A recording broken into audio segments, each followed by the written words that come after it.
تربیتی اولاد کے کچھ آسان ترین فارمولے۔ نمبر 1،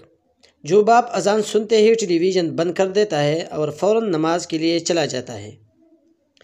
تو عن قریب وہ اپنے اس طرز عمل سے اپنے بچوں کو خدا کا پابند بنائے گا۔ نمبر 2، جو باپ گھر میں داخل ہوتے وقت پہلے دروازہ کھٹکھٹاتا ہے اور سلام کا التزام کرتا ہے اور اپنے بیوی بچوں کو دیکھ کر مسکراتا ہے تو اس طرح اس کے بچے بھی گھر میں داخل ہوتے وقت اجازت لینا، سلام کرنا اور مسکرانا سیکھیں گے۔ نمبر 3، جو باپ اپنے والدین کا احترام کرتا ہے اور ان کے ہاتھوں کو چومتا ہے تو عن قریب اس کے بچے بھی اس کے ہاتھ چومیں گے اور اس کی فرمانبرداری کریں گے۔ نمبر 4، جو باپ گھریلو کام کاج میں اپنی بیوی کا ہاتھ بٹھاتا ہے تو اس سے اس کے بچے بھی ایک دوسرے کی مدد کرنا اور باہم تعاون کرنا سیکھیں گے۔ نمبر 5، جو ماں حجاب، نماز اور تلاوت قرآن کی پابند ہو تو اسے دیکھ کر اس کی بیٹی بھی حجاب، نماز اور تلاوت قرآن کی پابند بنے گی۔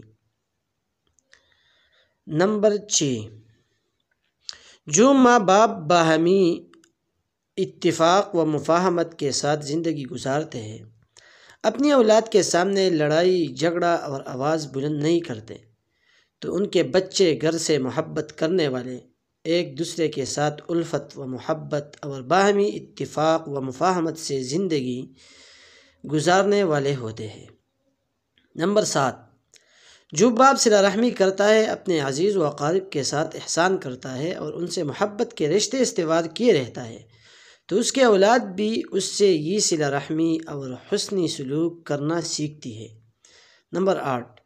جو باپ بعض امور میں اپنے بیوی بچوں سے رائے مشورہ لیتا ہے اور ان کے ساتھ بیٹھ کر گفت و شنید کرتا ہے اور ان کی رائے کا احترام کرتا ہے تو اس سے اس کے بچے بھی باہمی گفت و شنید، باہمی رائے مشورے اور مثبت رویہ اپنانے کی عادت سیکھتے ہیں۔ نمبر 9، جو باپ اپنی اولاد کے ساتھ سچائی اپناتا ہے تو اس کی اولاد بھی اس سے سچائی سیکھتی ہے اور جو باپ اولاد کے ساتھ وعدہ وفائی کرتا ہے تو اس کی اولاد بھی اس سے یہ وعدہ وفائی سیکھتی ہے۔ نمبر 10، جو ماں باپ صفائی ستھرائی کا اہتمام کرتے ہیں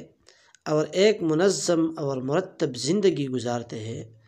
تو اس سے وہ اپنے بچوں کو ایک مرتب اور منظم زندگی گزارنا سکھاتے ہیں۔